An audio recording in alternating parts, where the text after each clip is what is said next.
Guys, what's going on? It's February 2025. It's time for some paintball news. We got a ton of stuff to talk about. I won't bore you with the intro. Make sure you stick around. If you like this channel, subscribe, like the video, leave a comment, let us know anything we missed, and then stick around after the intro for the whole video.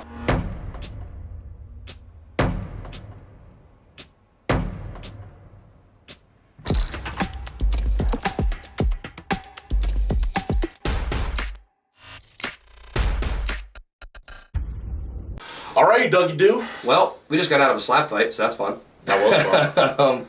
All right, tons of stuff Doug's over here fucking about ready to have a heart attack. Well, we're in a hoodie. He's sweating like crazy. You gotta tell me if you're gonna do shit like that. I gotta at least like strip first. My God. All right, so we are here for paintball news in February, and as Doug said, we've got a ton to talk about here. Dude, this list is fucking longer than you. Jesus. All right, so first thing is Mouse. Back to AC Diesel with a contract of, now tell me, is that each year or is that over the course of the 2 years? So I don't know how true this is, but it's what we heard is that it's in the six-figure range.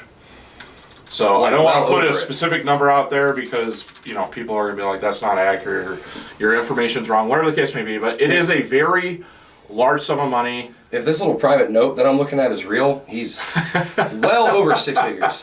Yeah. So, Doug, what do you think? So, you know, he leaves AC Diesel. There's no way that it's not close to that or that that's not real. Because why would he not want to be back with, like half of his old dream team, plus Marcelo? Like, why would you give that up? Marcelo was, the way I understand is those guys all played together growing up. They did. They all played on Hinman's team. Fucking Aftermath. Yeah. Yeah, so I'm not super familiar with the history there, but I did listen to the podcast and all that stuff with, you know, Play the Game podcast and the Spick and Span show. And, you know, I don't know, man. I've got kind of a different take on the whole situation. I know that, like, he moved back, you know, he moved to Impact and then reverted back. My thing, though, is, like, I think it is kind of interesting. The amount of money that he's getting paid is pretty awesome, in my personal opinion. It's more than a lot of us will ever see, period, in a career, not little in paintball. So it legitimizes, you know, the concept of professional sports and actually being paid and compensated likewise for that. I mean, I know that there's a vast array when it comes to, like, you know, some people, like most of the Dynasty guys, they don't get compensated much, but they're there because it's a legacy, right? Whereas, like, he's more of the opinion that he's trying to get paid, which I get that too, Totally. you know? So I don't hold it against him. I know that there's all kinds of people out there that are like, hey, you know, I don't really like the fact that he's going back because it doesn't set a professional standard for the industry, right, to go somewhere else and then come back. I think on the contrary of that. I mean, it's not a good look to renege on something like that, but also, don't most pro athletes in mainstream sports tend to follow the money? Most of them do. Like, Yeah, most of them do. If anything, I think that's the most professional-esque thing that he could do. And I'm not going to sit here and say that it's a good look for character either. I agree. I think it's weird to go back on your word like that, but if there's nothing in place that says you can't, and if all other mainstream pro sports do something similar, then Yeah. I don't feel any type of way about it. I do think it's crazy to not be with your team that consistently won, because I mean, Impact clearly already paid him enough that he could, like, sustain his life and, like, Yeah. for all their players, right? Like, if I'm not mistaken, pretty sure they get paid enough that they don't have to work outside of paintball, depending on what kind of lifestyle they Correct. have, of course, right? Yeah. But I mean, hey, if you're making that much, I can't knock you. I really can't. So For sure. So yeah, guys, we'll see what that entails for the AC Diesel camp. I mean, they made a good run into Sunday at World Cup, but they, you know, it took them took them 4 events this year before they eventually made a deep run into Sunday. So and maybe that's part of it too. Maybe he wants to keep rolling with that momentum and see where it goes. Could be part of it. I'm not sure. For sure. So, all right, next up, Yaya. Chad Boucher retires. Retires from paintball. You know what's funny? Honestly, Joel, I've seen that coming for a couple years now. You think so? He's been playing less and less. He's been taking more of a manager type role. I think that is the least surprising thing of all 2025. Interesting. I won't be surprised if you still see him in the pits with Heat at events, if you still see him on, any of like their kind of content, helping out, doing stuff for them. He will always be involved with that team, I think, in some way. I don't think he'll coach. I think is going to get into more of the management and doing like different media stuff in paintball, stuff like that. I don't think he's going to do coaching, at least not at the pro level. I know a lot of them coach and help out with like divisional teams and all that kind of stuff, which is awesome. Yeah, a lot of hiring guys do. I don't see as a pro coach. What do you think? I do tend to agree with you. I think that he's going to go the route of being more in the industry than he is in the coaching perspective. Like Marcelo's a great example, right? Like he's given back to the player community so much between Wrecking Crew plus these other divisional teams that Dub C teams that he helps out with. Yeah, yes. Absolutely. So that's pretty cool. But I don't know. I mean, we'll see. I'm kind of bummed because I really like his personality. Oh my God! I've run into him a few times. At industry things when he was, doing his thing with HK and like. That's what I think we'll continue to see him doing stuff like that. Yeah. He'll go as an HK rep. Maybe he'll go and play some marquee sometimes. We'll still see. But congrats, dude. You had a long career. You had an awesome career. Yes. Really happy for you, man. Yeah. Obviously, I wish you and Heat could have finished on like a higher note than you wanted to, but no one would doubt your career in any way. So congrats, All right. Name change of divisions, bro. You gotta put What the fuck was that? You gotta put the screenshot up so that people can actually see what it is. I don't know what was it like? if we could still even see it on like the NXL page or whatever the case may be. It's gotta be on Paintball Troll or something like that. But dude, like, what the fuck was that all about? Why? Why change something that's not broken? That is so easy to understand. Division 6, pretty low. Division 1, Division 2, pretty high. Kind of matches other sports. Thank you. The screenshot at the end. Oh. Internet 1, MLPB 0, like that. Good for y'all for taking it on the chin, but what the fuck? For one, I commend the fact that Tom Cole immediately reverted the decision, and at least he's listening. He is, and he went on one of the podcasts and was talking about it, and I was listening, and I was like, that is definitely good for him to be that in tune. He thought that the reaction wasn't going to be as strong as it was, which tells me, like, in my opinion, that tells me that, like, maybe you're not as in tune with how much people care about things like that. Then, because, like, if it had made sense, if it had been, like, rookie, novice, amateur, semi-pro, pro, or something like that. Something maybe, yeah, because, like, in the comments I was reading, I was like, there was a few people that gave other suggestions instead of just completely bashing the situation, which, Greenspan on the Spick and Span show was talking about it. He's like, you guys got to give other solutions. I think that's a huge problem within the industry. Is like you guys can't just bash it, but then not give like an alternative, better solution. And there was somebody in the comments that brought something similar to that up, and I definitely thought that was a good option. I don't know though. I think Division 6, 5, 4, 3, 2, and then semi-pro pro makes sense. I don't think that's where D6, mental effort needs to get put. Sorry, go ahead. Oh, then there's that too. So. What about D6? What are you going to say? I think D6 could be like intro or beginner. And then D5 is like when you actually do X-Ball. Sure. You know what I'm saying? And X-Ball starts at Division 5 and D6 is like a beginner. I don't know. But, or I even, like, if we're going to put mental effort into other things that make more sense with divisions, why not make it take a little longer to get out of D5? Because D4 is so flooded that I feel like there are some players that if you come from just kind of an average D5 camp, but you do well locally or do well enough that you get bumped to D4 after like a year. Like if you play 5 or 6 events, like you're out. Yeah, you only really need like 1 or 2 podiums or even close to podium to get up to D4. Yeah. But then you got D4 and you've got like experienced D3 players. You have dudes that step down from semi-pro that didn't play for 7 years, come back and they're still way better than you are and fresh out of D5. And then you go past Division 4 and you get into Division 3 and most Division 3 players are of the same caliber, and then Division 2 you're pretty much only playing nationally. Yeah. Right? Yeah, there's no local for that. I don't know. I think you've got a good point there as far as maybe changing the point structure a little bit so that it's a little bit, you can spend a little bit more time in D5, but that's one thing that they were talking about is they don't want people to spend too much time in D5, but I think that there's a ton of people spending way too much time in D4. Like what difference does it make at that rate? If people are going to get stuck somewhere, why not somewhere that it's harder for an old semi-pro to rank into? write down into. Yeah, and it's tough because if you play a bunch of Division 4 and maybe you lower the threshold to be a Division 3 player as far as the points go, then you're Division 3, and then it's harder to, if you decide, hey, national paintball is not my thing, and then you want to revert back to regional events, then it makes it more difficult to play Division 4 if you've taken a few years off or whatever the case may be. I don't know. It's kind of an interesting take. I will be curious to see if they do explore this option further to change it and make it, like I said, rookie, novice, as compared to 5-4-3 too. But I definitely think Division 6 might make sense to at least change that, as beginner or intro to X-Ball. Just so people know that's the bottom, right? Because pro sounds like the highest you can go. Yeah. To me, beginner would sound like the place to start. Yeah. So, I agree. I think making it sound, is what Tom, that's the reason why it was I get the logic in the first place. Yeah, I get the logic. I just think the way they went about it was stupid, so.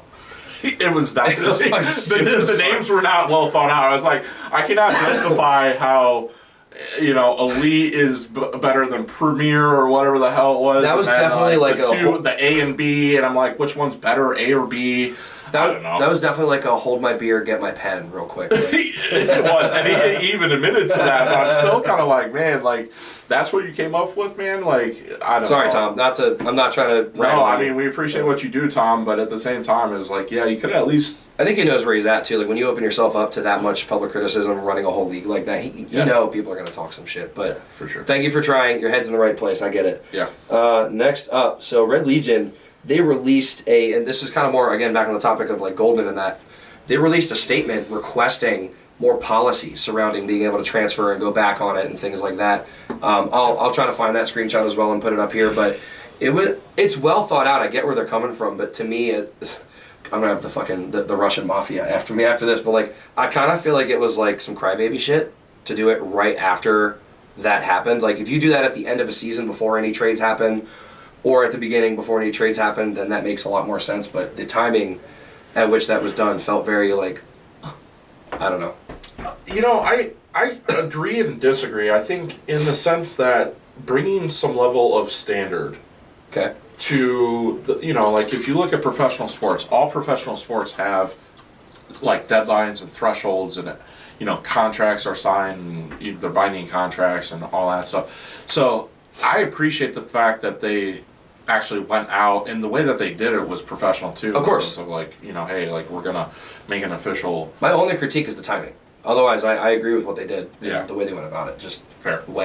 All right, Doug, this is all you, buddy. Cool. NCPA, National Collegiate Paintball Association. College paintball has been back since actually 2022. Nationals came back in 2023. Still running. We are going to do nationals this year down at Tampa. Tiki's Paintball in, I believe, is Seffner. Yes, Seffner, Florida.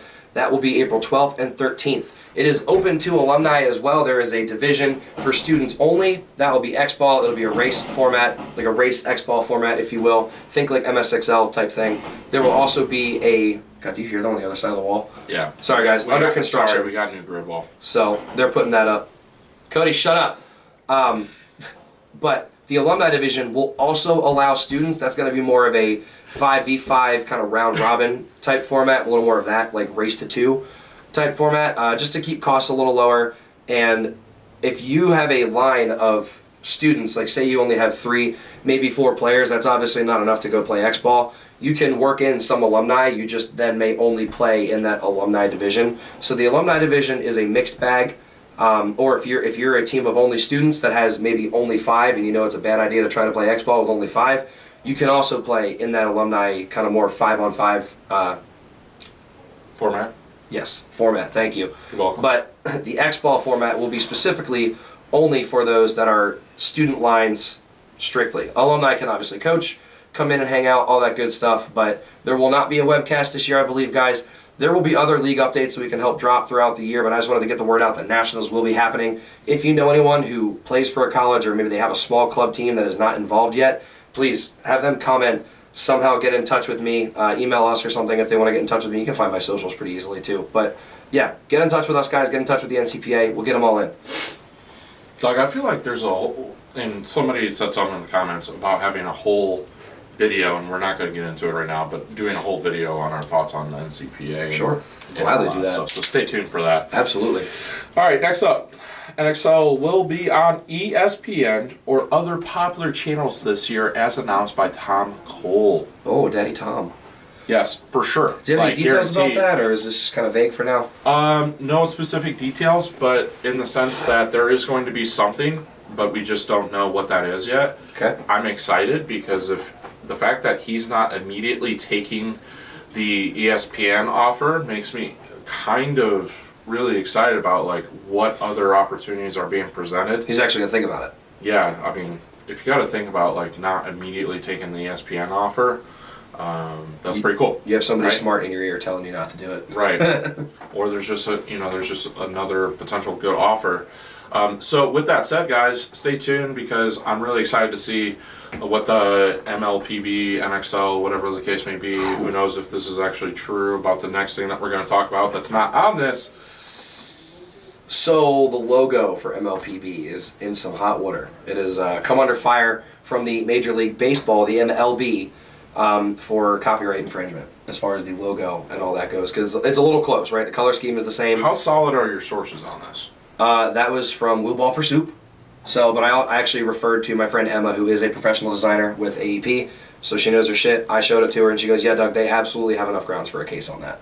Because really, MLPB versus MLB, right, there's only one letter difference that's discerning that. And it's very close. She believes that the hex codes is like the exact color scheme for everything. They look damn near the same to her, and again, professional designer, I'm going to trust her opinion on that.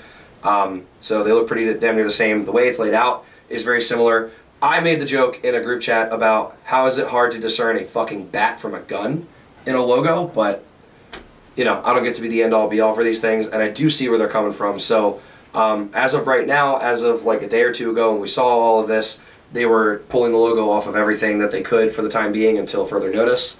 I don't know what's to come, but it is, whether I agree with it or not, it is close enough that the MLB does have a case. But do you know whether or not It was a cease and desist. You're sure? That was all I was told. Interesting. That is that you are able to search that. It might have only been on his story, but as I understand it from the screenshot that I saw, it was that they were issued a cease and desist. So no trouble yet. No. No fines or anything. We're gonna, yeah. I mean, we're gonna know, right? We're gonna go. Keep your eye on the channels for NXL and MLPB. Yeah, I mean, we're gonna be in Tampa, right? Yes, and correct. That's gonna give us a good indication of what's going on. Unfortunately, like I really like what they've done with the branding, so I'd be bummed to find out. I know. If that is true, and if the MLB is coming after us. Because I thought it looked very professional, very clean, and it clearly outlines this is paintball. Because the NXL was so, if you didn't know what the fuck it was, you didn't know. Right. Nothing told you it was paintball. Right. But and if you look at it, like you've got NBA, NFL, NHL, right, MLB. That's the only one. MLB, right? That's the only one. So, I don't know. I mean, we'll see. Who knows? I'll be honest with you. Will Ball for Soup's kind of an interesting character. Yeah, he can. So who knows how much actual truth there is to his statement? But if the logo is gone from the MLPB's pages, that's pretty good support for now. Oh, it is. I will look check as we do this video. Check. All right. While he's doing that, guys, two other things I'd like to announce. One. Just a reminder, we are sponsoring New York Wrecking Crew this year, so stay tuned because we have some stuff in the works when it comes to potential like special releases at events as well as content with those guys going into the NXL season. And with that said, we are officially bless you, Doug. Jesus, man. Going to be a silver sponsor for the NXL this year, guys. So I'm super excited about that. It is a big step forward for us when it comes to the branding of Punishers, and we are at least going to be at 4 of the 5 events this year.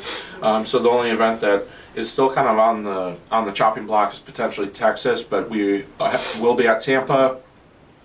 The 2 events obviously in the Midwest, Atlantic City, as well as the Cincinnati event, and then we'll be there for Cup, so we'll be able to see all you guys at those events. You did not just call Atlantic City the Midwest. Okay, whatever, East Coast. Thank you. Not the West Coast. Thank you. Or the Central U.S. Anyways, so yeah, we'll see about Texas. But needless to say, we are going to be a silver sponsor of the NXL this year, Doug. I'm super Fuck yeah, buddy. Needless to also say, both Go Sports and Major League Paintball still have ye old logo up this bad boy. Okay, so it's not true then. I don't know, Scotty. That is a tough call, my friend. Yeah, so we'll see, guys. Who knows? You know, it's speculation at this point, and we're not trying to get too deep down that road. All right, I think that is everything for news. Okay. Scenario side of things, I unfortunately didn't have time to do any research when it comes to that. As far as product drops goes, there was a EMF 200 leak that happened, and unfortunately Planet Eclipse got rushed and it actually just dropped today. That wasn't just like a shart, that was like a full-on like blowout type leak. That was more than just trusting a yeah, and basically, you know, Planet gave one of these, well, yes, I don't know if I'm supposed to be speaking on this. I was told some information from Planet. It got leaked. That's the important part. It got leaked, and it has been announced it's going to be released somewhere in the summertime, hopefully June. It's basically a full mag-fed marker and is different than the EMF 100 in the sense that it will only be mag-fed. There will be no hopper option with it, and it is full aluminum construction. Wow. They went for the more like the true right? AR style of paintball gun. So we'll see. How is it going to receive air? Through the stock. Like, do you fill it through there and then close it off? Yeah, so it's going to be a 13 CI internal tank or whatever. 13 CI tank with a buttstock over it. Nice. So Okay. There will be a collapsible stock that goes over it, and so you do have like the truest form of what would be a mag-fed marker. That's pretty sweet. Out there. So yeah, it is pretty sweet. sweet, and it's going to be full aluminum. So it's going to be ergonomically and everything else like that. It's going to be very realistic. Guys, we got to get D and Jason on here to talk about it. Our scenario specialists. 100%. That's the plan. All right. So next up, the new Crown SFS SF3 speed feed. Is that this? That is actually the speed feed that is on that Spire 5, and they are offering a bunch of different colors. They are live on the website. Ooh. Another thing to mention is that they are actually $10 cheaper than the SF2 speed feed, which is also now $34.95, and it's basically like their new style. It kind of reminds me of like a Bunker Keen's NTR. That's exactly what I was thinking of. Similar to it, but you know, different enough, but similar. Yeah, it's sharp. It's sharp, and it's offering a bunch of different colors, which is cool. So there's that. There's the Fade Spire 5s. Those are available. I've had a few people hit me up and like thinking they look sweet. Yep. I think they look great. Yep, for sure. We'll have them in stock and available at Tampa. And then MacDev GTX. We're in the process of doing reviews on them, guys. So far, I like it. Honestly, I do. I know you do. I understand MacDev's reputation. We have talked about it plenty on this channel. So far, they have made good on the promise to do better as far as 2025 goes. 100%. I've seen a couple comments. People are like, "Oh yeah, I got one dead out of the box." Put up a video and show me that. That's what I say. If there's issues, air it out, make it public. Let's see it. Let's see how they handle it. I think that's probably the best way to go about it going forward. As far as the guns that we have shot here and down at Cup, I've had no issues. This thing worked in like 20-something degree weather shooting very brittle paint, so I have no complaints so far. Yeah, for sure. I mean, it's been good, and you know, let's be honest. Like every paintball marker manufacturer has had issues out of the box. Yep. Brand new markers. So I'm going to give them an opportunity to fix things. I've also spoke with Federico, who's one of partial owner of MacDev, and was part of the videos that we did and everything else like that. And he already contacted me about the efficiency test that we did. He was talking about they're in the process of trying to finagle a few things design wise to potentially offer a secondary option to make the marker more efficient, which is kind of like something that users could pick up to they have to buy a new gun. Correct. With the bolt or whatever. Correct. Okay. Yes. So we'll see, when they actually do that. But cool. It was cool to see the fact that they were instantaneously receptive to feedback. Great. So that's already awesome. a good look. It is. Are we still happy with them as of February 2025? Yes. All right. Yes. Punisher stamp of approval for now. Yep. And then last but not least, guys, Alpha 68s and 77s are still on stock. We got a bunch of those, and hopefully 88s are coming soon. We're being told sometime in March for 88s, but those are very popular tanks, as well as the flyweights from Infamous. And I think that's about it, Doug. Guys, this was a longer news session. Very we had long. a lot to talk about. So Very long. sorry about it. If you want to scrub back through anything, I totally get it. If not, thank you for making it this far. We appreciate it, guys. Please subscribe to the channel if you're just finding us today. Make sure you like this video, leave a comment if there's something we missed, and we will catch you in the next one. See you guys soon.